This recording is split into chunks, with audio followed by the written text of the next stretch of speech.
wire, which is threaded up through the steering column all the way from the steering box to the steering wheel.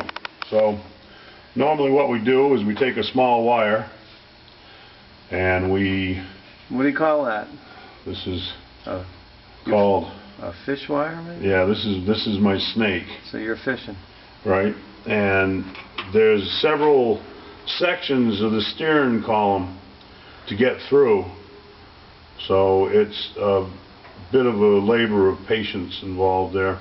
Mm-hmm. I've got about 4 feet in there right now. I'm down toward the end. Mm-hmm. And sometimes if you spin the wire like that, you will hit the small hole. The hole's only about 1/8 of an inch. Mm-hmm. So it definitely is one of those jobs in this car that is frustrating and time consuming.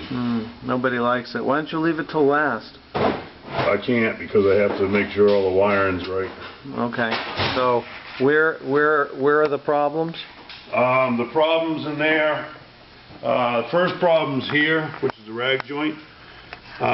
You can see down into it to push the wire through. Mm-hmm. The second problem is right there where it's wedged. Then this is the biggest problem here. Mm-hmm. Is because you got 2 different sections. Right. You can see are obviously a different size. Right. Okay, and then the last major problem is this end plate right here.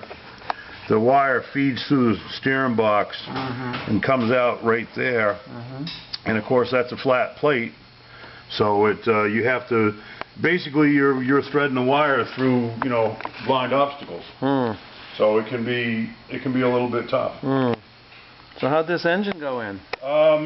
Well, not too bad. A little bit of repositioning and whatnot, but it's in, and it's down. So now we can start dressing the engine compartment and doing all the wiring, which is the reason why I'm getting this, because that's obviously part of the deal. It's a pretty spectacular engine bay. It's going to look really nice with the stainless lines and all the plating and stuff. Mm-hmm. Yep, it'll definitely look good. Yeah. It's going to be unique with that Fuelie manifold. Mm-hmm. And that sweet old carbureted intake manifold. Yeah. Yeah. Yeah, another thing on this is you probably can't see it, but these are different thicknesses. Okay, so what we have to do literally is we take the washer, in this case it has a spring loop on it, but we take the washer and we weld a tab on the back of it, so that when these come together, this is level. Right. And it holds even pressure. Because the manifolds are different thicknesses. Right, both here, and you may not be able to get the camera in there, Al, but down here also, there's 2 in there that had to be done. And that's a little bit of fuss work. Yep. And those are carburetor return. Correct. To catch the carburetor return spring. Absolutely. Yep.